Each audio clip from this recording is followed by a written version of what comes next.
Well, it's 8 o'clock. This is a Senate Capital Investment Committee. We are meeting, albeit not in session. We're meeting in a informational and perhaps to some extent even advisory role here today to review a document that we put together relative to a bonding bill over the course of the last, well, frankly, many months. It's a compilation of a lot of effort over a long period of time. I will say that the last week and a half, the chairs and the two other minority leads in bonding in the House and Senate came together, produced a document that was about last Tuesday. I think we walked away from that document, and in the meantime, it's had some scrutiny at the leadership level, and there may be some polishing on the edges with respect to some specific items. But for the most part, what we have in front of us today is the bonding bill as it may in fact go forward and be adopted on this special session. That is not for sure. There's no question about that. Bonding bills for the public's information have to originate, in other words, start in the House. They come to the Senate. We react either affirmatively or reject it, an amendment, and send it back. And then would go to conference committee. We, given the circumstances, are trying to avoid that. In other words, trying to find a bill that we can all agree on from the standpoint of the House and the Senate, and have enough votes on each side to pass it. That's at least the goal that we're pursuing, and we'll see in the next day, or perhaps today, and whether it goes on to the subsequent day relative to suspending session. So I think, well, we don't need a quorum necessarily, but just looking at names, there's I think a good number of our committee people looking at with us this morning. Again, we wanted to go through the document and share it with you, give you a chance to answer questions relative to the projects or policy or the financial aspects of this. And so we're going to proceed to do that. We're going to go just a little bit out of order because the MMB Commissioner, Jim Showalter, has a meeting at 8:30, and I just as soon not give him a chance to fully explain, or at least be available to offer a statement relative to the bill as he's viewed it, and be available for some questions if we have any of it. Senator Nelson, can you mute? So I think we're going to start out with Commissioner Showalter, and from there we'll go to Casey Mumm, and he'll go through the spreadsheet. Stephanie James will go to the policy provisions of the bill, and then members can have some more conversation about it. And from there we can. We've got some public documents which I think that have been mailed to you relative to public testimony on the bill. And that will be it. We need to be done. We need to be finished by 10 o'clock. That's a deadline on this particular meeting. So with that, welcome again. It's October 12th. We started at 8 o'clock. The Senate Capital Investment Committee. It's an advisory, informational kind of meeting, and we're going to review the proposed Capital Investment Committee bill as it least exists at this present time in this grand journey that it has been on. So, Mr. Showalter, Commissioner Showalter, you want to offer some perspectives as you might have them relative to this bill and the governor's position on it, and anything else you want to say about it? Sure. Thank you, Mr. Chair, members. Just for the record, my name is Jim Showalter, Commissioner of Minnesota Management and Budget. I was asked to come here today to just provide some brief comments regarding the capital investment provisions in this proposal. I would just, again, thank you, Mr. Chair, for allowing me to get these remarks in. I will be back after I get onto that meeting, but I appreciate the flexibility. You should also know, committee members, that we have Team MMB here for you. So Marianne Conboy, our capital investment, capital budget coordinator, is here. Liz Connor, a team leader in this area, is here. And our assistant commissioner, Jennifer Hassemer, who does all of the debt management and bonding work for the state, is also present on the call. So we've got our expertise here in case there are issues that come up along your discussions. I'd like to begin by thanking and acknowledging the hard work of many Minnesotans that have prepared and submitted those projects for consideration. This has been a long process. It's been underway a long time before I came on as commissioner last month. I know that staff, community members, legislators have all put in a lot of work on this subject. And in all total, I understand over $5 billion in requests were received. Clearly, we all know there's a great need for resources to maintain existing capital infrastructure and continue investment in our communities across the state. The bill before you today, as I understand it, all represents a compromise position. While this is a limited bill compared to the governor's proposal, it's a solid position necessary to continue necessary investments in our state. While asset preservation is overall less than half of what the governor's budget proposed, and we were hoping to have higher investments in some other areas this year, including housing infrastructure bonds and public housing rehabilitation. The bill does provide needed funding to continue these programs and others on the capital side of the budget. Zoom. Enter your meeting ID followed by pound. It is always hard to have these Zoom meetings, Mr. Chair. I appreciate the challenge and the stick-to-itiveness that everyone is doing in these times of COVID. I just like to point out, we're really proud and appreciate seeing the $30 million in equity projects and funding for a new state emergency operations center in this position. I want to thank Chair Senjum, the members of the committee staff for their work on this bill.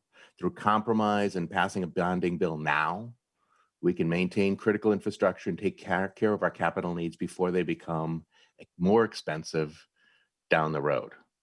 Passing this bill today will allow us to focus on addressing COVID-19 and our significant challenges in the operating budget. Mr. Chair, thank you for the opportunity to make these comments, and I'll stand by for questions.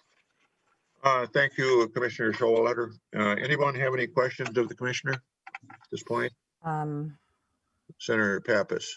Yeah, sorry, I had a little bit of trouble getting on, so I missed the first couple of minutes of the commissioner's statements. So I apologize if he's already talked about this, but I wanted to ask him to explain to us about when he can go to the bond market, since this bonding bill is so untraditionally late in the year. And will he be able to go in November or December? What will be the process now for all these projects? Commissioner? Mr. Chair, Senator, great question. One that I've heard a number of times in recent months about how these projects get financed. Just so you know, that is something that our Assistant Commissioner Hassemer and I will be working on. I would expect that we would not go to market with bond requests until next summer, as we would traditionally do, but that would not affect, and I just want to repeat, that would not affect the progress of these projects. Once you've authorized them, we have the bond proceeds to allow the beginning and the work on them. So I would not worry or suggest that the timing of the bond sales associated with this bill is an issue of concern or delay. Senator Pappas, any more on that?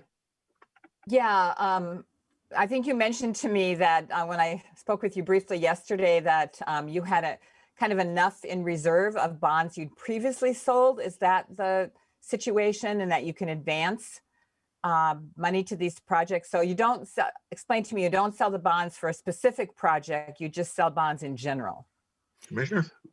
We can maintain cash flow under current law from the general fund, and basically we have the resources necessary to keep the projects going. Typically, these projects don't spend out significant portions of the total authorization in the first, say, 6-9 months.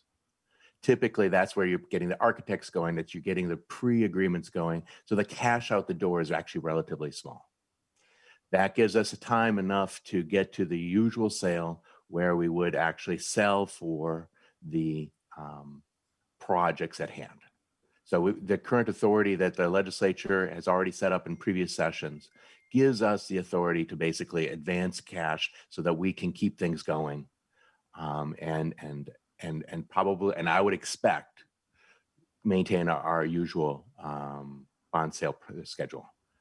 Part of that reason for that schedule, I should just note for all members, and unfortunately experienced it this fall, is that it's important for investors to know exactly what's going on in the state and not have sort of updates. So one of the features is we try to do it in summer simply because that is also a period where we tend not to create new news, have new financial information, and also there's sort of opportunities to sell in the market. Mr. Chairman, if you will, one more question. Sure, yes. Thank you. What about appropriation bonds, Commissioner? Appropriation bonds, Mr. Chair, Senator, appropriation bonds are different. Those are, I believe, and I will defer to Assistant Commissioner Hassemer if she wants to jump in, but my understanding is the appropriation bonds, such as the ones that were authorized for healthcare facility in Duluth, are specific to that project, and we don't have the same authority to cash flow to move those projects forward. Those bonds have to be sold because they are specific to that project. So in this bill, we have Mr. Chairman. Yes. We have $100 million in appropriation bonds for housing. So what will be, for example, the situation with those bonds? Commissioner? Mr. Chair, Senator, that's an excellent question, and I'm going to phone a friend. If Assistant Commissioner Hassemer is in, or Marianne Conboy, if you could help me out with that one, I would appreciate it. Ms. Hassemer or Ms. Convoy? I don't see, but Ms. Hassemer, you want to try that one? Sure. Thank you, Mr. Chair. For the record, this is Jennifer Hassemer, Assistant Commissioner at Minnesota Management and Budget. Regarding the housing infrastructure bonds, we may need to phone a friend at MHFA as well, but they have a specific process that they follow every year for selecting projects that they will fund with those type of bonds, and they follow a generally set schedule. They tend to sell their bonds right after our general obligation bond sale in the summer. We'd have to ask them if that would still be their plan or not, but traditionally they follow us every summer. Senator Pappas? That's all for now, Mr. Chairman. All right. Anyone else have any questions? Commissioner, I have one. A couple of weeks ago, maybe 3 or 4 now, you did go through a bond sale, maybe even a refinancing, I'm not sure, but can you just give us a sense of, well, 2 things. If you did go through a bond sale, and you did, of course, we had this period of time where we couldn't adjust budgets or the like. How were those interest rates looking, and was there a refinance of an old sale that might have saved us some money and made some cash available? Mr. Chair, good question. I'm going to leave Jennifer, you stay with me. But yes, the good news, and I appreciate it, the question is about the most recent sale in August. That provided an opportunity where the state routinely works with its financial advisors to make sure that we have the lowest cost financing available. In this instance, these bonds, in all instances, these bonds have certain provisions about when they can be refunded. And the state, with the leadership of Commissioner France, Assistant Commissioner Hassemer, took advantage of the lower rates and were able to save significant dollars in the current biennium, in rough terms around $40 million for the state in financing previous deals. It also got advantageous rates for the existing authorizations, and on all was a successful sale. I should just also acknowledge, as you said, Mr. Chair, it is a notification issue that the state has to make sure that bond holders and people who are purchasing literally more than $1 billion of debt have all the information available from the state. And so it's not that we can't make changes, it is that there is a challenge of trying to make sure that all parties are aware of everything at that period of time, and it's much easier. And it's quite frankly necessary for SEC rules and other things to make sure that we have all of that information in line and to the extent not changing. And so I appreciate that work together to make sure that we could save money together. Jen, do you want to add any specific comments about that sale? Thank you, Yes. Mr. Chair. Commissioner, the only thing I would add is that the interest rates we received were really at historic lows. So it was of great benefit to the state for when we timed our bond sale this last summer. Ms. Hasselmer, we all have appetites for information, and can you, there were probably several issues, but just kind of where are we in the interest rate world? Thank you, Mr. Chair. I was trying to dig out the spreadsheet in the background as we were talking, and unfortunately, files appear to have been moved on my machine, and I've been having trouble finding them. So I will work on that, and I will get that to you during this call. Kind of off your shoulder. I mean, It 1%, 2%, just generally. It was below 1.5%, Mr. Chair. Okay. Okay. Thank you very much. Anyone else? Anyone else? Okay, well, thank you very much, and you'll be available should further questions come up then. Thank you. So let's move on, and what we're going to do now is Casey Mum's going to take us through the spreadsheet, and that will be followed by Stephanie James taking us through the policy provisions of the bill. So Casey, you want to take us through, and hopefully, well, you all did get a link on this. I happen to have mine copied. I suspect a good number of you don't at this point. So Casey, can you just run through it, and we'll certainly be available for questions as well. Casey? Yep. Thank you, Mr. Chair.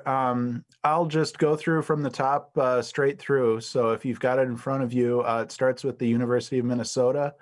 There's $75.381 million.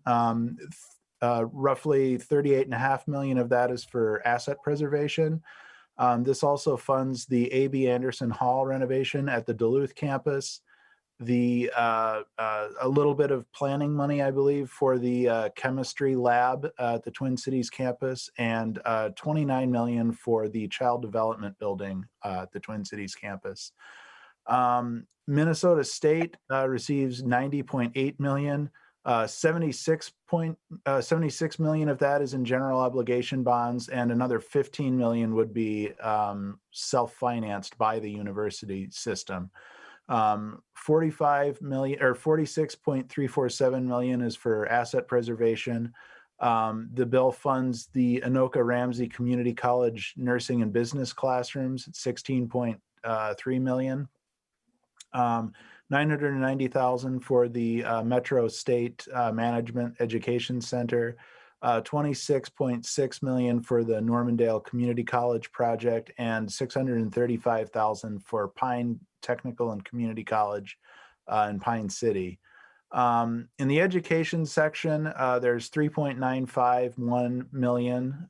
Most of that is for library construction grants at 2.951 million. And there's a $1 million grant to the Dassel-Kacato Public School District for an activities center.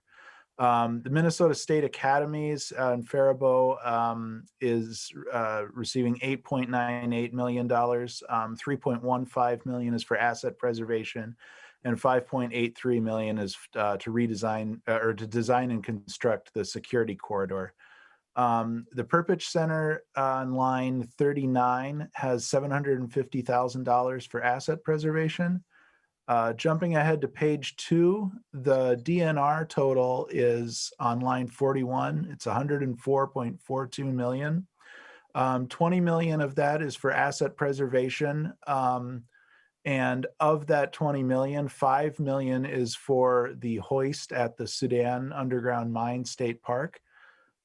17 million is for flood hazard mitigation, and of that amount, 2 million is for the Browns Valley project.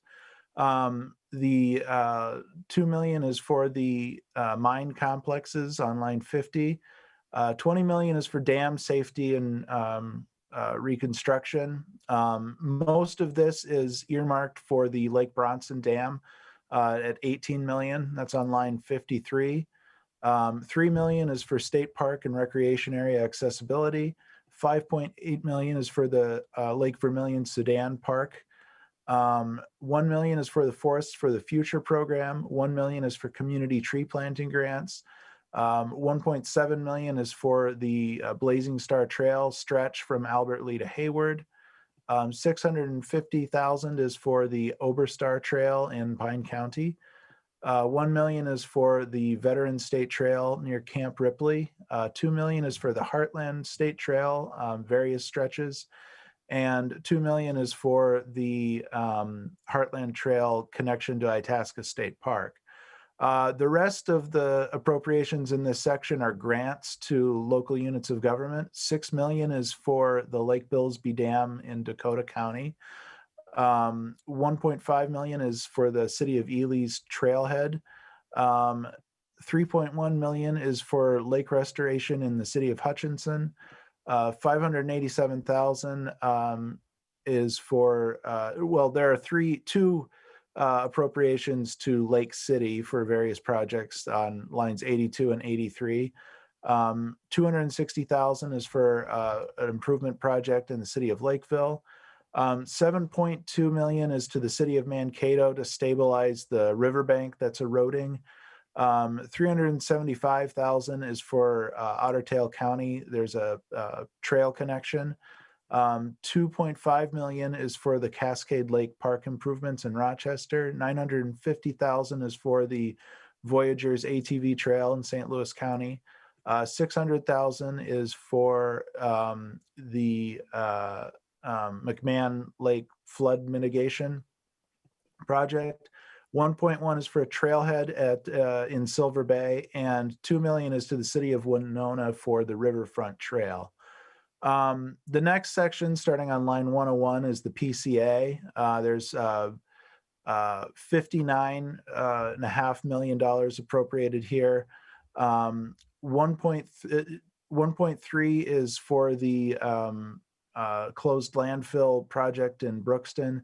7.5 million is to expand the transfer station in Clay County. 316,000 is to expand the recycling center in Coon Rapids. 2 million is to the Dakota Scott County hazardous waste facility. 5 million is for the Pope Douglas campus. 7 million is for the Ramsey Washington recycling center. And 4 million is for the Todd County transfer station. Now the other two lines here are appropriation bonds that are not found in Article 1 of the bill, but they're grouped here to show the fiscal effect. 30.4 million is for various Superfund site cleanup projects, and $2 million, which would actually be appropriated to the Commissioner of Administration, is for an electric vehicle infrastructure grant program. The next section on line 122 is Bowser. It's 24 million.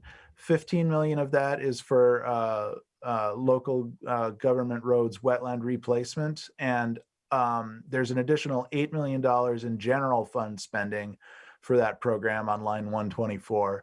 Finally, there's a $1 million appropriation for Reinvest in Minnesota. To the Department of Agriculture, $20 million is, the entirety of the $20.7 million is for the joint laboratory with the Department of Health, and 20 million of that is general obligation bonds, and 779,000 is general fund spending. $13 million is appropriated to the Minnesota Zoo for asset preservation on line 135.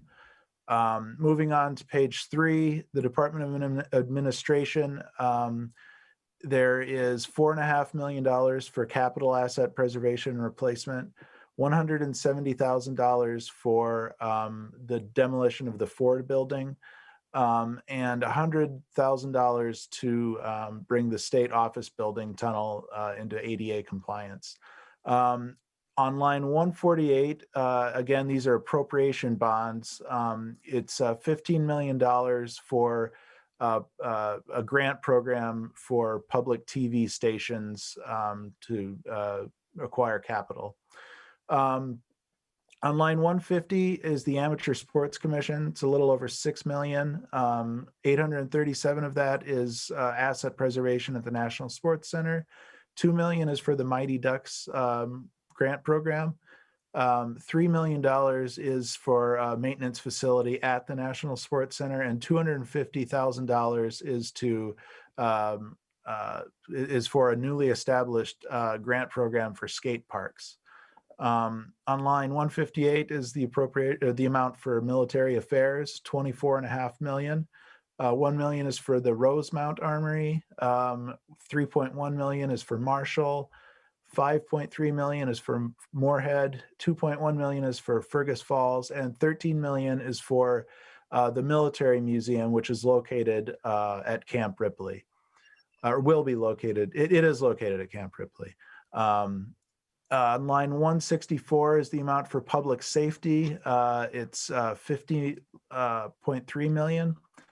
29.5 million of that is for the new state emergency operations center, and 100,000 is for the Southern Minnesota BCA regional office. The remaining amounts are grants to local units of government. 1.9 million is for the public safety facility in Chisholm.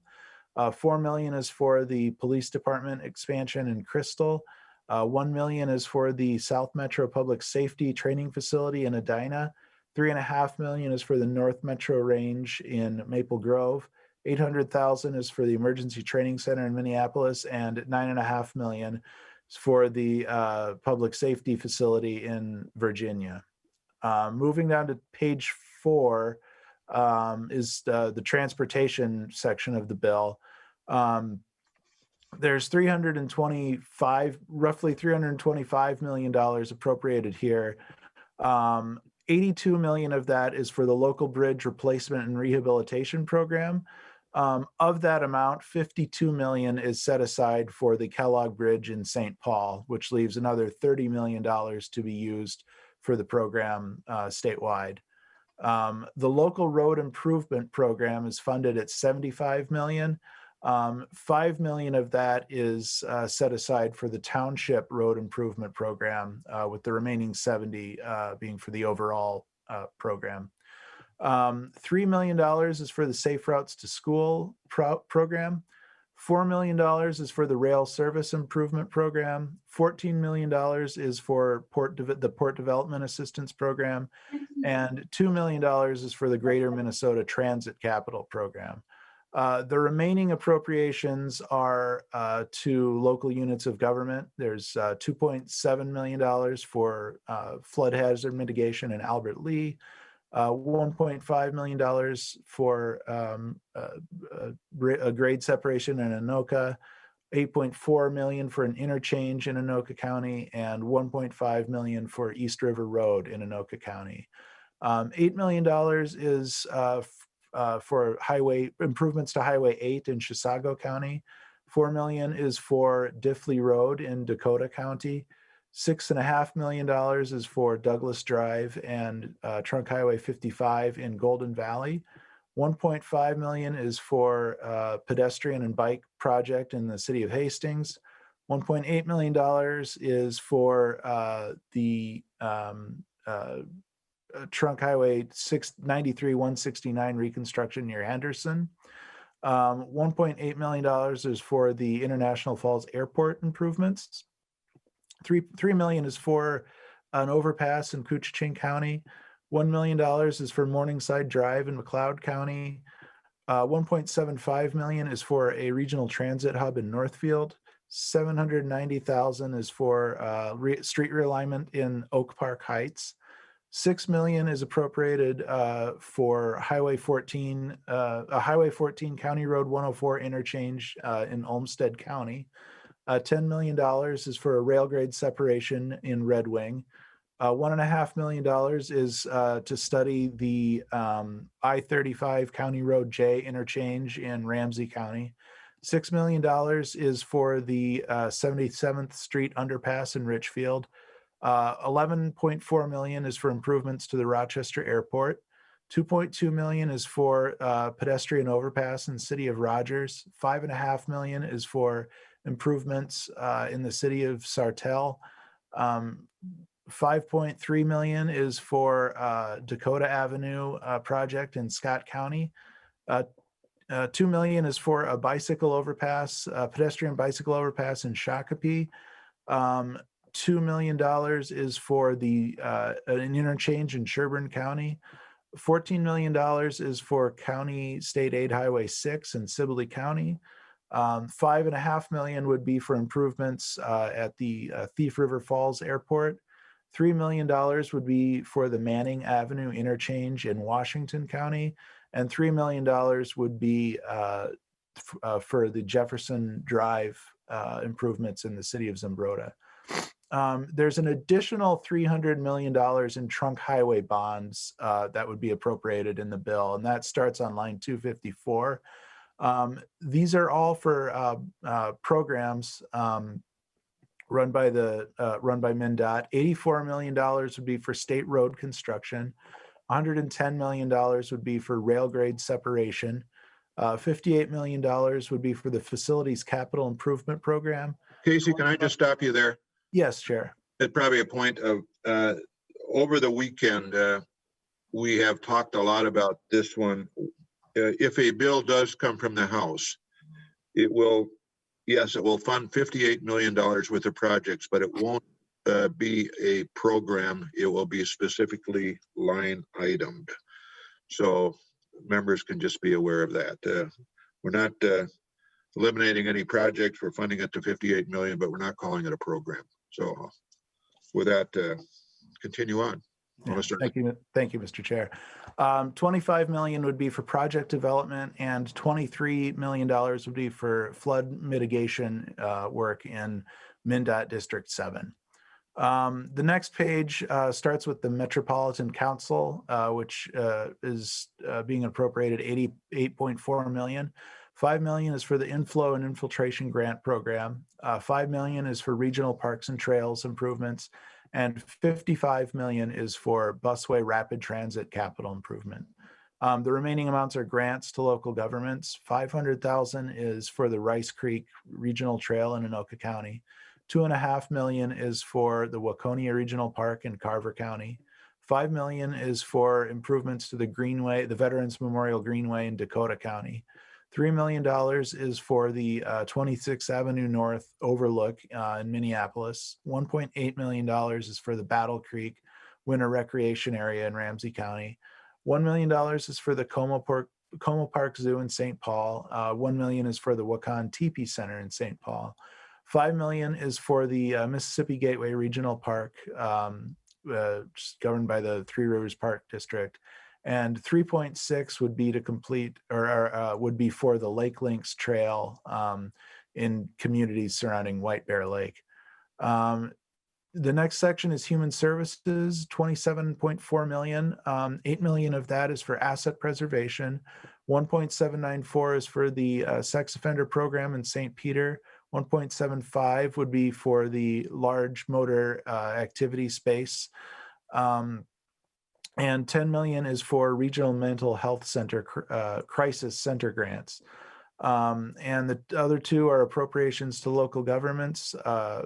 One is the Perspectives Family Center in the city of St. Louis Park, $4.5 million, and then $1.4 million for a behavioral health crisis facility in St. Louis County.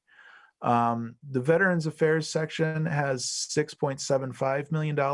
Most of that, $6.3 million, is for asset preservation at veterans facilities. 100,000 is for a greenhouse at the Fergus Falls Veterans Home, and 350 would be a grant to Martin County for a veterans memorial there.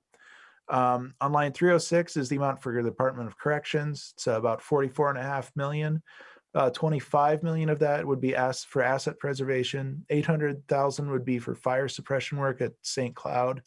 2.6 million would be for fire suppression at Stillwater.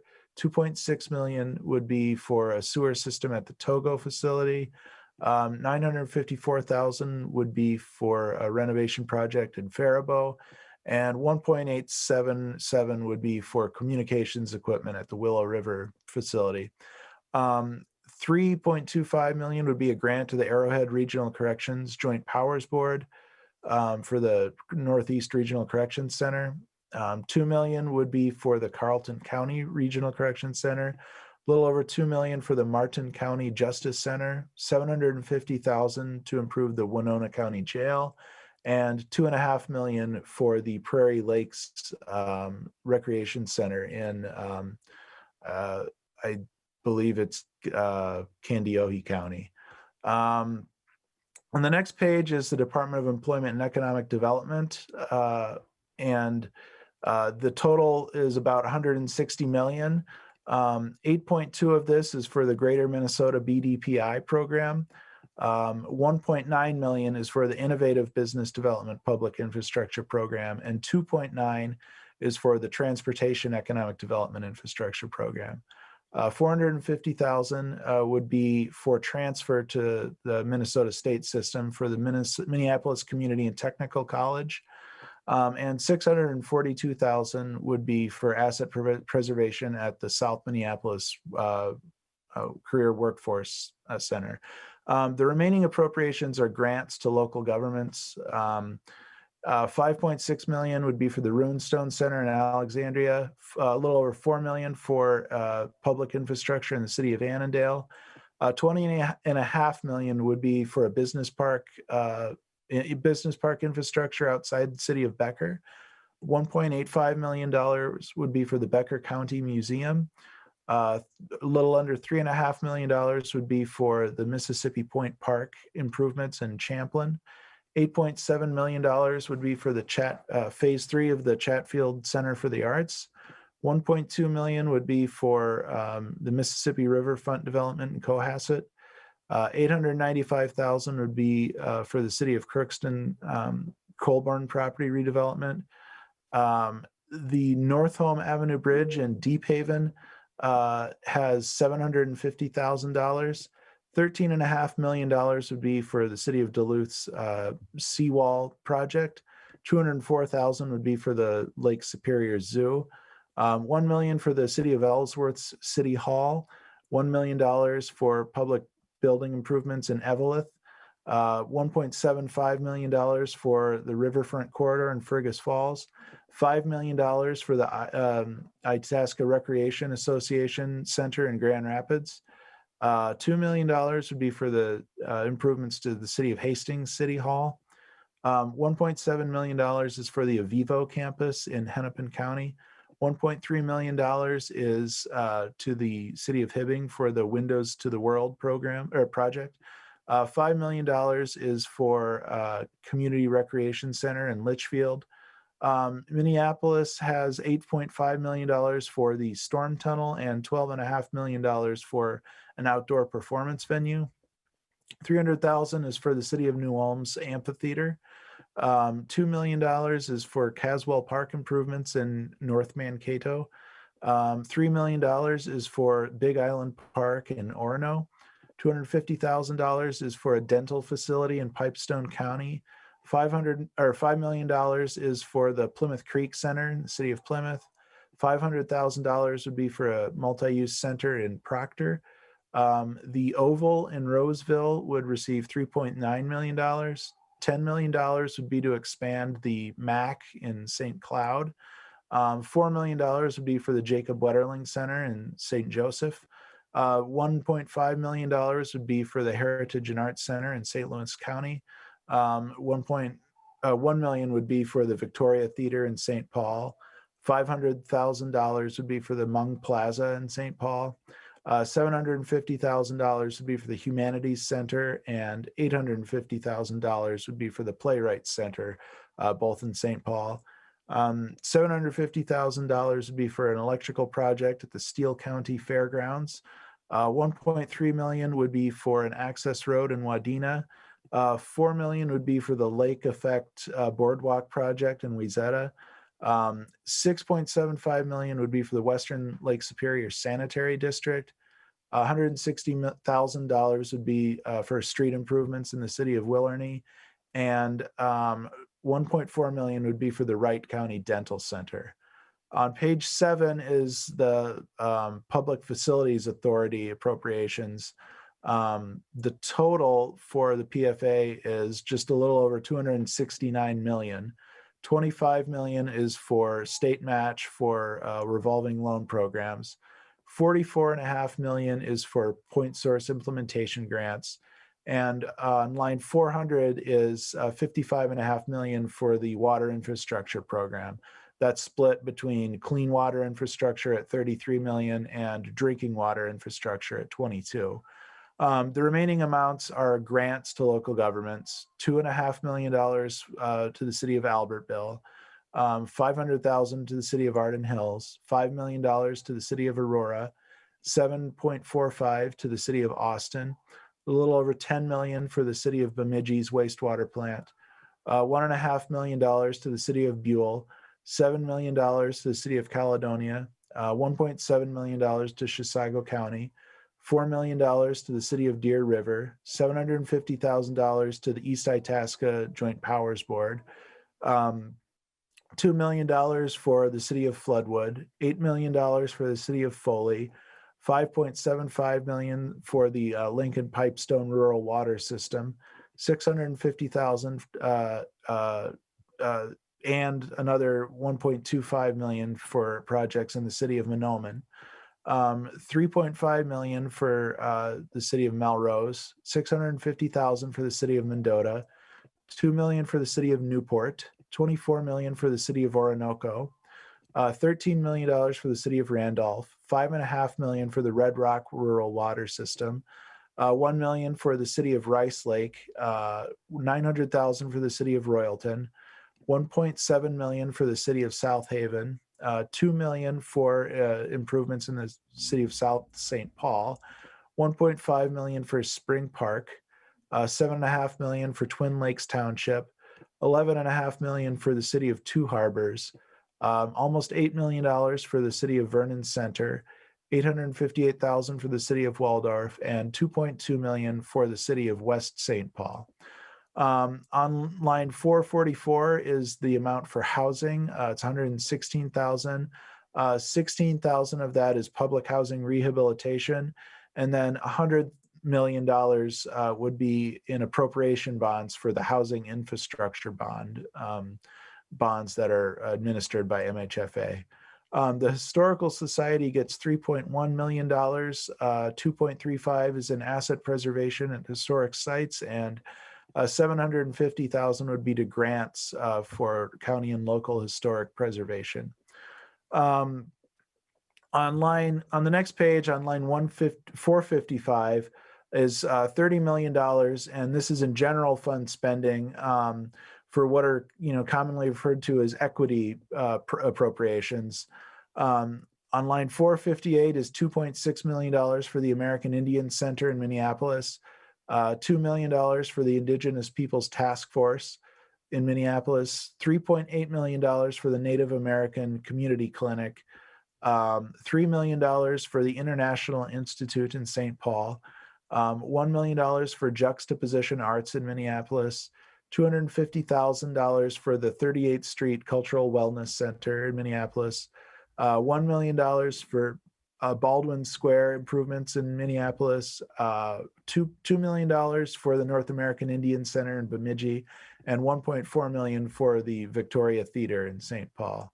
To the Department of Agriculture, there would be a $2 million grant for the Hmong American Farmers Association, and $250,000 for the Regenerative Agricultural Alliance, which is located in Albert Lea. The Minneapolis Parks and Recreation Board would receive a grant of $5.125 million for the North Commons Park.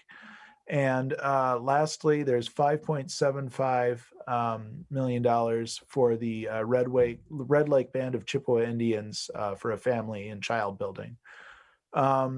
The remaining amounts are on line 485 is the amount that would be appropriated to MMB for bond sale expenses that would be incurred with letting the bonds, 1.38 million, and from the Trunk Highway Fund, 300,000.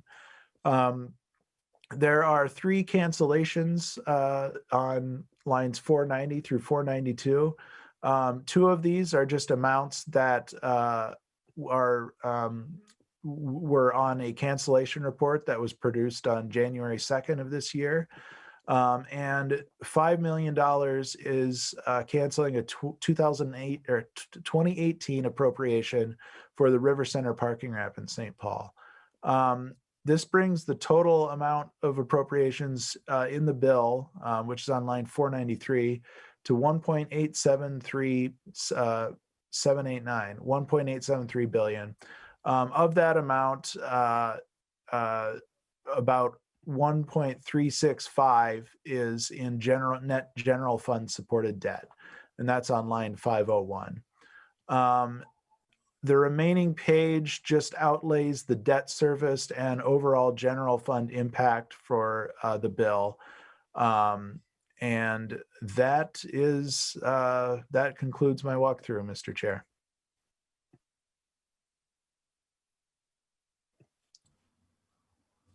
Thank you very much, Mr. Mom. That's arduous, but an outstanding job of going through a very, very long bill. And as you were going through it, I was thinking that, we had $5 billion worth of requests. So there's frankly a lot of projects that aren't on this list. As many as are, a good number did not make it as well. So thank you. But I think we're going to hear from Miss Stephanie James, our legal counsel, to go through the policy, and we can kind of open it up to the group on any questions or comments that people might have. Ms. James? Mr. Chairman? Yes. I do have a question on the spreadsheet for Mr. Mum. Do you wish to hold all of the questions, or? Yes. Why don't we kind of go through the bill, and then we That's fine. back to questions. Yes. Thank you, We'll Mr. certainly Chairman. put you in the queue. Mr. Chair and members, Article 1 includes the appropriations that Mr. Mom has fully described on the spreadsheet. So I'll go to Article 2, and sections 1 through 4 of Article 2 again are trunk highway bond appropriations and related expenses and whatnot. I'll note that section 5 of Article 2, which starts on page 81, line 30, is that transportation facilities capital program that Chair Senjum just described will not be in the bill going forward. Article 3 are the equity appropriations, again listed on the spreadsheet, so I won't go through those. Article 4, the appropriation bonds. Section 1 is the electrical vehicle infrastructure appropriation bonds. Section 2 are the public television equipment grant appropriation bonds. And each of these sections includes both the appropriation and the authorization to sell and various other legal parameters around appropriation bonds. Section 3 is the responses to releases, the Duluth dump number 1 Superfund cleanup. Sections 4 and 5 change the housing infrastructure bond statute so that housing infrastructure bonds can be used to finance the construction and rehabilitation of single-family homes. Sections 6 and 7 relate to the $100 million in appropriation bond authorization for MHFA to sell for housing infrastructure bonds. And then Article 5 contains a host of a variety of things. Starting on page 104, line 3, section 1 gives MMB the authority to sell bonds in a negotiated sale as opposed to an auction.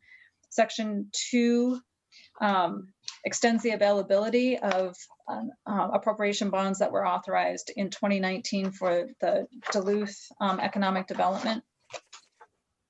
Section 3, which is on page 104, starting at line 27, requires the Rural Finance Authority to issue a quarterly report estimating when funding for the authority's state bond financed loan programs is projected to be exhausted.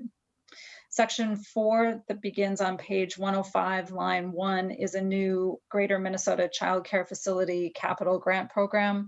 This program is not funded in the bill, but it creates a program by which cities, counties, school districts, joint powers boards, and privately licensed child care facilities can get money for building for capital projects in Greater Minnesota specifically. Sections 5 through 10 and 37 and parts of 37 modify the statutes around the maximum effort student loan or maximum effort school loan program, converting the loan program more to a grant program to reflect what has been common practice of forgiving those kinds of loans. Section 11 raises the cap on, this is on page 117, line 8, raises the cap on grants for library accessibility grants from 200,000 to 300,000. Sections 12 through 16 are the refinancing of the U of M's bonds that they issued in 2008. This refinancing results in the state continuing to pay about what we've been paying anyway for our commitment to pay on those bonds, but extends the time that we would be paying, and then allows the University of Minnesota to use that money for a clinical research facility. So that takes us all the way to section 17 on page 120, line 25, which establishes a new program for funding skate parks throughout the state. Sections 18 through 32 amend riders from past appropriations of that were in the bonding bill. These changes either extend the availability or they modify the description to make the appropriation usable for the project. Section 33, as I noted, is related to the maximum effort school loan program. Section 34 forgives loans for Red Lake and Nut Lake. Section 35, this is on page 137, beginning at line 6, requires the Commissioner of Natural Resources to manage certain areas of the Lake Vermilion Sudan Underground Mine State Park in specified ways, and then a portion of the park is required to allow off-highway vehicles on designated routes. Section 16 begins on page 137 at line 18. And this requires the Commissioner of Administration to suggest some recommendations for modifying the sustainable building guidelines for smaller projects. Section 37 is repealers, and paragraphs A and B of that relate to the maximum effort school loan program. And then paragraph C repeals reporting requirement for jobs created by state-funded construction projects. Articles 6 through 10 are tax articles, and I think those are still in flux and are sort of here as a placeholder. And that is the rest of the walkthrough.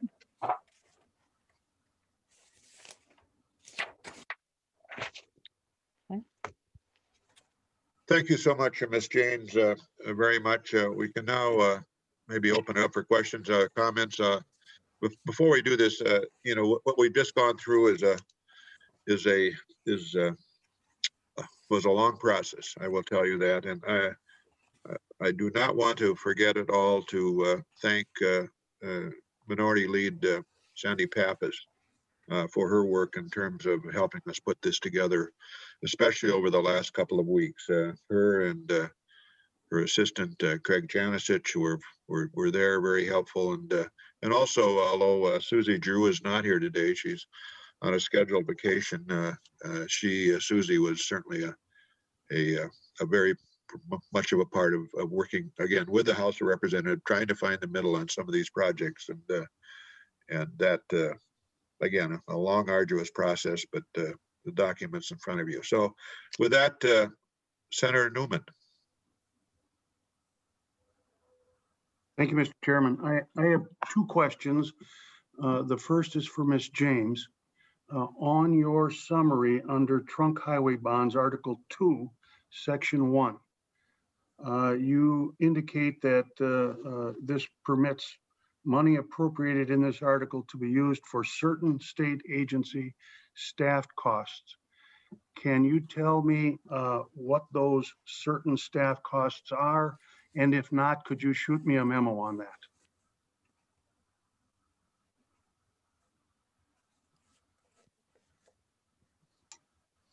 Mr. Chair, Senator Newman, yes, I can give you some sense of that. It's limited, it's allowed to be used to pay staff costs that are attributed directly to the capital program or project in accordance with accounting principles adopted by the Commissioner of Management and Budget. So I'm not sure if that gives you a clear sense of what staff agency costs are permitted or not, but that's how Section 1 delineates between what's allowable and what wouldn't be. Mr. Chairman.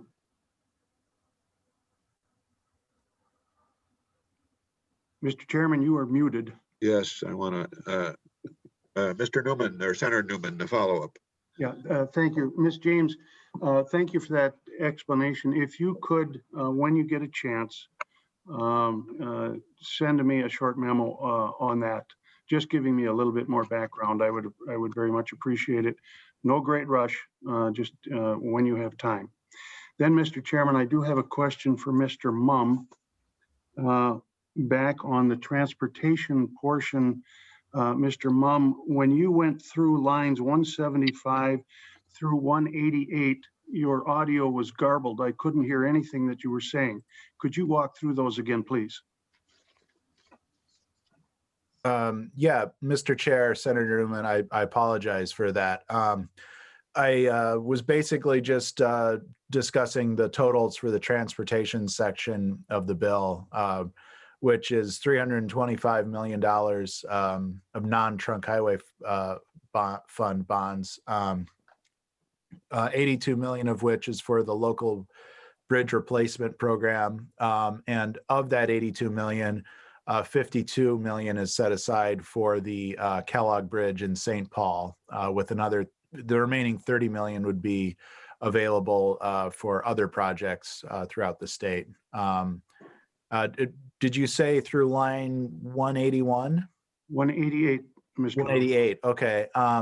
Yeah, and then another 75 million would be for the local road improvement program. 5 million of that is set aside for the township road improvement grant program.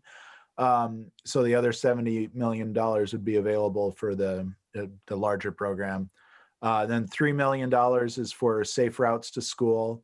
$4 million is for the rail service improvement program. 14 million is for the port development assistance program, and then $2 million is for Greater Minnesota Transit Capital Program. Thank you, Mr. Mumm. Thank you, Mr. Chairman. That answers my questions. Thank you very much. Okay, is there anyone else that has questions? You can raise your hand. I believe I saw Senator Pappas. Senator Pappas. Yeah, thank you, Mr. Chairman. Thank you for your kind comments. I think we had an enjoyable time the past couple of weeks working on the bill, and the chairman and I really agreed to kind of respect the work that had been done all summer by Representative Murphy and Senator Senjum and by the leadership, so that our task was much easier than if we had to renegotiate the whole bill. I did have a question for you about when it left us last week. I believe there were some unresolved issues, and I don't think I see any of those reflected in this, like passenger rail or some of the language issues. And do you have anything to report on that, or are those things still in flux? Senator Pappas and members, the unresolved issues, there is an unresolved issue relative to $2 million for the American Museum of American Art. Mm-hmm. That is in conversation yet. There is an issue related to the I will call it equity hiring provision. I think we're just trying to find the right language and make sure. So that's likely to be part of the final bill. And then I'm not recalling it. There was an issue relative to a capping the local bridge cap at $7 million. Mm-hmm. And I think that's still out there, although I think that's going to be accepted. And the freight rail issue? Oh, the freight. Yes. I'm sorry. Yeah, the passenger rail. Right, we're calling it freight rail. Yeah, we're calling it freight rail, and we're going to take care of that Grassy Point Bridge. At least this is all tentative, of course. Mm-hmm. The Grassy Point Bridge in the Duluth area, which is certainly part of a freight rail system right now, could be part of a passenger rail system later on. And I believe that's it. Mr. Chairman, excuse me, members, there were a couple other language issues. There was the highway bridge naming issue. Did you discuss that at all? Representative Erdahl brought that to the table, and there was a corresponding Senate proposal from Senator Klein. And then there was that kind of last minute issue that Senator Dietzig brought to our attention on public housing in her district that she said Senator Weber and Westrom had signed off on. It seemed like a bipartisan issue. I know it came in too late for us to negotiate it. Yeah, Senator Pappas, there are still things like this that are sort of, I'll say, bubbling. I think I'm going to say I'm going to believe that some of those are going to be rectified in the House version of the bill if there is a bill. Yeah. Okay, I just wanted to bring those to your attention so they don't get kind of lost. Yeah, right. So there's at least a decision to do it or not to do it. Right. Yeah. Okay, thank you. But thank you very much, and again, thank you very much for your very excellent help. Thank you. Anyone else? Mr. Chair, I did have my hand raised, but I would wait. I'm sorry, I I did not see that, Senator Champion. You have the floor. First, thank you, Senator. Thank you, Mr. Chair. Let me first of all start by saying thank you for all of your hard work, along with the work of Senator Pappas. You know, it's really refreshing to see everyone attempting to work together.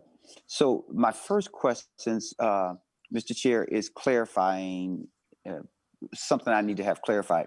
So if I have a suggestion of some rider language that I would like to be added to the bill, I know that we're not formally in session or impaneled, I would say. How would you like for me to treat that? Because I did have an amendment put together, and do you just want me to forward that to you so that when you come back with the final bill, that language may potentially be in there or not?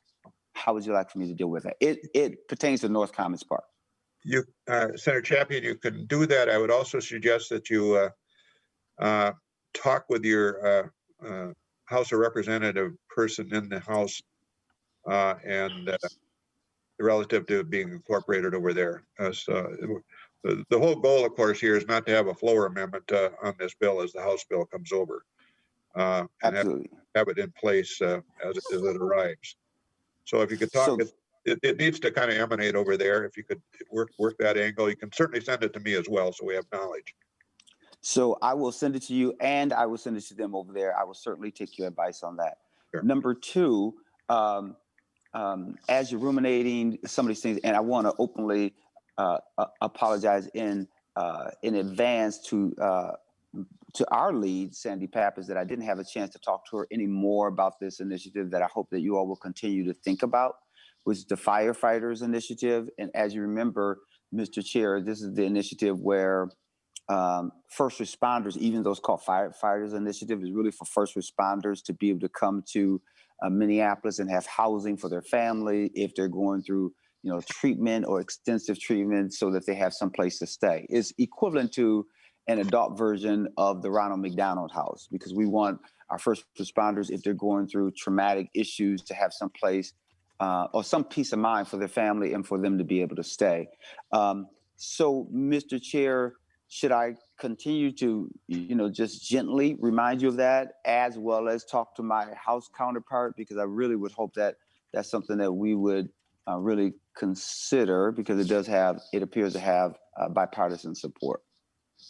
Thank you, Mr. Champion. Senator Champion, Mr. Mum, is not that in there? I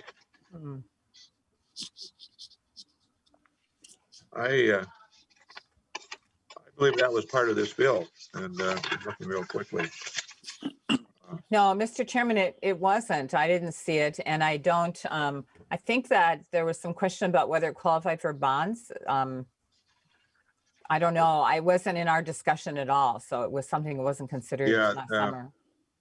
And I remember there was that discussion, but we got that clarified because we did have some conversations with Senate Council and others about the way it could be done. And so, because there was also a question as to whether it was existing or non-existing, and whether there could be the separation between that space for the first responders and the rest of the project. And it was clarified that absolutely it would be, separated and all that other good stuff. But that's my understanding. Senator Chapman, I'm sorry, we did a lot of work on that, and I'm trying to remember where it ended up. We'll have to continue to talk about this one. I know we worked hard to try to make it work, but yes, possibly did not. So if you like, Mr. Chair, because I don't want to take up your time, because you've been wonderful, and Senator Pappas has been wonderful as well, I can talk offline with you about it, just so, and if you guys can report to me like where it is and what we need to do to revive it if we can, because it has statewide support, and again, it's for all of our first responders, and even though it's called Firefighters Initiative, it's for all of our first responders to have that opportunity. Okay. I was looking at an older, Senator Champson, I was looking at an older version of the bill last night. Didn't have the fresh one copied, and I'm sure I saw it in there, and that's what threw me off. So yeah, we'll continue looking at that. Thank you. Thanks again, Mr. Chair. Yeah. Anyone else? Mr. Chair? Yes, Eichhorn. Senator Eichhorn. Thank you, Mr. Chair, and thanks for putting this hearing together today. I saw in a couple spots towards the beginning of the bill, and and this might be a question for staff or the commissioner, and maybe this is something we do constantly, maybe this has been practiced, but around 13.6, and again, similar language appears throughout the bill, and it reads that if the commissioner determines that a project is not ready to proceed, this appropriation may be used for other projects on the commissioner's priority list, which I assume is the governor's priority list. And I see that does exist in a couple sections that I could find. Does that exist throughout the bill? Is that standard practice? I guess my concern is just that, obviously these committees work so hard vetting and picking projects that make it into the bill. I would hate to see for, one individual to be able to just change it to another project if they didn't think it was ready, because we do vet those projects here. That does concern me a little bit, but maybe staff could help me out with that and let me know if that is standard practice or if this is new to this bonding bill this year. Ms. James, you want to comment on that? And Senator Eichhorn, do you have a specific reference point in the bill? I didn't want to print the whole bill and no, just highlight through it, but I've got 11.6 has a similar reference, and 13.6 that would be enough. Has another reference. The one I read off of was right by 13.6. But I did see it did appear, and I printed about the first 25 pages and started reading on the computer because I didn't want to have all that paperwork when I could read it on the computer. I was trying to highlight, and that was just one area of concern I did have. Mr. Chair and members, I would say that these provisions are selectively placed in the bill. They're not throughout the whole bill, and they were given careful consideration while putting this bill together, the particular spots where it appears here. The dam appropriation does typically include this opportunity for the commissioner to shift the appropriation as needed to work their way down the project priority list. So when one project isn't ready, it can be used on others.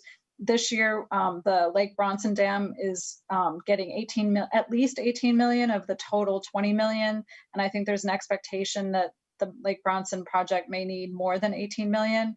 So for this year, that opportunity for the commissioner to move to another project probably isn't going to have any effect. Then you mentioned one on page 11. This is the flood hazard mitigation appropriation. And again, that is standard, that there's the opportunity for the commissioner to apply the money to the projects that are ready to go. Senator Eichhorn, I may be wrong, but it seems this language is generally unique to DNR because of just the volatility of the projects and where they are in their phases. So this is pretty standard practice, something we see. This isn't the first time I may have missed it in the past. No, Senator Eichhorn, I think I can say it's standard practice within the DNR domain. I don't recall, and help me, Ms. James, but it's not. I don't believe other agencies use that as. But these, they deal with programs that are sort of in flux in process. It's hard to pin some of these the dam program, some of the wetland stuff, and so on and so forth. There, what's ready and what's not is sometimes a little hard to calculate, Okay. at least within a bill. So we have this flexibility. Anyone else? Mr. Chair, Yes, Jeremy sir. Miller here. Thank you, Mr. Chair. I just want to take a moment to thank you for all of your hard work and leadership in bringing together Democrats and Republicans, members of the House and the Senate, to get us to this discussion today. I'd also like to thank Senator Pappas for her involvement and the members in the House who were involved with this. I believe this bonding bill is a stimulus package that will provide an important economic and jobs boost to communities across the state at a time when this boost is very much needed. So again, Mr. Chair, thank you for all of your hard work and your leadership in getting us to this point. You're very kind, Senator. Thank you very much. Anyone else? Mr. Chairman. Senator Tomassoni. So let me add my thanks, but also let me point out what you said earlier about the over $5 billion in requests that we had, and that we're only getting a little bit of the way there. But the point of it all is that all of these projects need to get done, and you've been doing this as long as I have. And when we go on these bonding tours, we see the same project over and over and over again, and they just get more expensive, and they just get the deterioration gets worse. And so thanks for putting a big package together and taking care of some of the most important ones that people have. And I appreciate your work and Senator Pappas's work and everybody on the committee who sat through many of the tours that we went on, because when you go around the state with the bonding committee, you actually find out what a great big state this is and how many needs there are out there and how hard it is for us to actually try and solve the problems when you have limited resources and can't actually do all $5 billion that people are requesting. And so I appreciate what you've put together here. I'm assuming we can't change it, and because it has to come from the House, but don't worry, I won't ask for any more. But thank you very much, and I appreciate everything that everybody's done to get to this point.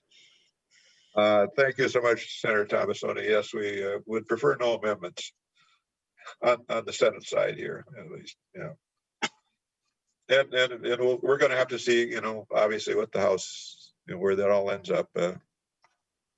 But the goal, if you go back a couple of weeks, actually, if you go back almost 6 months, but was to have a bonding bill. I think we saw even a couple of weeks ago, I wasn't sure, as we moved into October, whether or not we were going to be ready with a bill. So the four bonding people, if you will, within each caucus came together and produced this document, and certainly it gets massaged, it gets polished, it gets debated, but we wanted at least to have a bill positioned so that the legislature could make a decision about this. And so that was our goal, and we did get the document produced. And again, once more say thank you, Senator Pappas, for your work in helping us get there.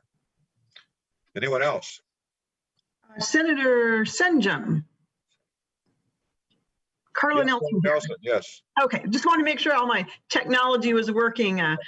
I'm here in the office now, and I just wanted to thank you for your good work on this. And I know it's been a long time coming, and they always say that Rome was not built in a day. And this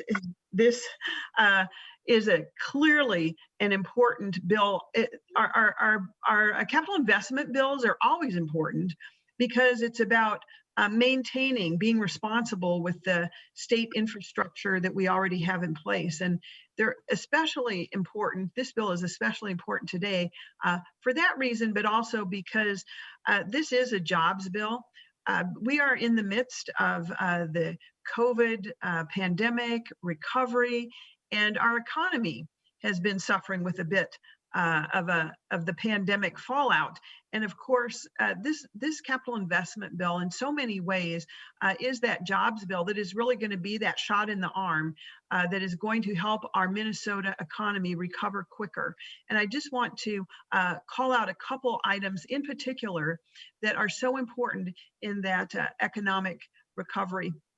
And one, of course, would be the Rochester International Airport.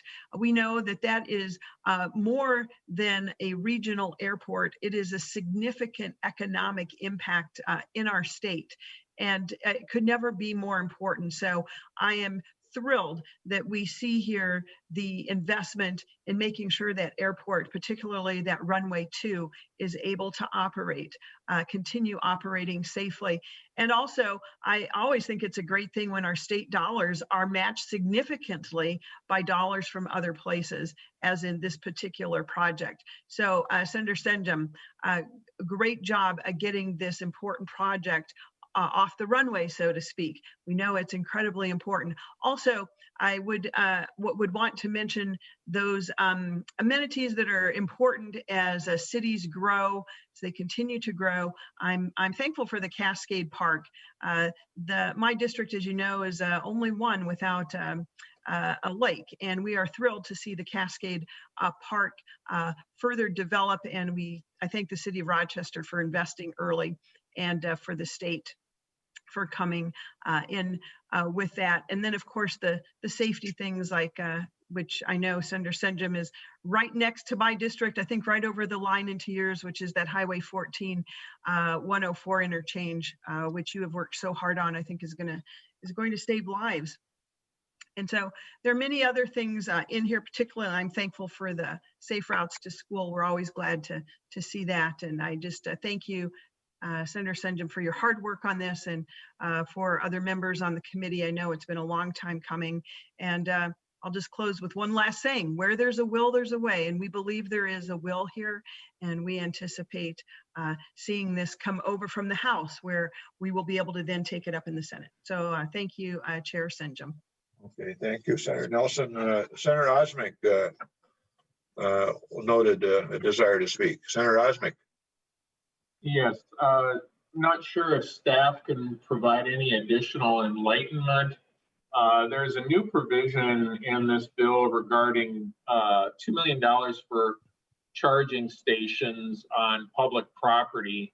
Looking at the language, which is on page 87, there isn't necessarily a lot of explanation as far as how this program is going to work. How, is there going to be a surcharge made to the people who might use a charging station? As members of my committee that are here might know, I've been working on getting a revolving loan fund for charging stations that is actually not going to be paid out of a general fund appropriation or a bonding bill. It actually would be somewhat self-funded. Does anybody in staff have any idea about the more details on what this program is? That $2 million is concerning. I'm not sure. Ms. James, would you have any thoughts on this? So what I believe it is, not unlike, for instance, what we have in Rochester, and our public ramps are these stations which coordinate with I don't remember the name of it, but there's companies that I think provide electricity. You plug it in, you put your card in, and you buy electricity from that company. I think these are just the public devices to do that. But Ms. James, do you have any thoughts on that? Or otherwise, we're going to have to get more information. Mr. Chair and members, I don't have any greater detail on this. This was a House provision I mean, I note that there is authorization for the agencies or the entities to enter into management agreements, and that there's a provision for how, if any payments that are made, where they would be deposited. So maybe that anticipates charging customers and passing those fees into the repayment account, but I really don't know. Senator Osrink, we're going to have to dig on that one a little bit.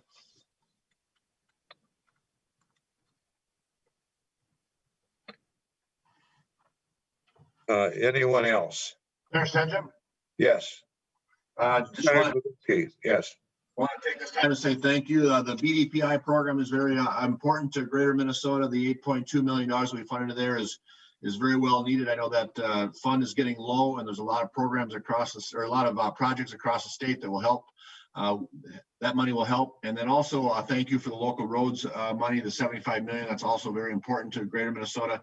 As long as the new program for the township roads, I think the townships, everything that I was talked to, this program is very exciting to them, so they can get some money into their township roads. As you well know, we have many, many township roads that are in deteriorating conditions. So thank you again for including those projects in the bill, as well as the Minnesota Academies. They need some HEPR money and their security corridor. So thank you very much for your work on this bill. Well, thanks to a lot of people. Thank you, Senator Jasinski. Anyone else? Questions, comments? I would note that we did receive a number of documents, testimony, if you will, from the public in written fashion, and note those in your computer. They've been sent out to you. Is there anything else? Mr. Chairman, based on your last comment, does that mean you're not taking public testimony on the Zoom call? The intent was not to, that it was simply to, the public would in fact then connect with us through the letters, and we've gotten, I don't know, 10 or 15 of them, I believe. So yeah, the intent was not. Do you have any idea about timing in the House? No, I don't, Senator Pappas. It would just be to speculate. There's probably wheels churning right now. I did hear maybe it would be up in Ways and Means today, the bill. So. Oh, really? Okay. I do not, Senator Pappas. I don't have any information. All right. Thank you. Yeah. Anyone else? Senator Lane, anything? I'm looking at you. You've been very quiet this morning. All right. Okay, well, I'm sensing we are at the conclusion. And so let us just sign off. This meeting is adjourned, if it, not a formal meeting, but certainly informational. Tried to have some discussion to share with you, again, the essence of the bill.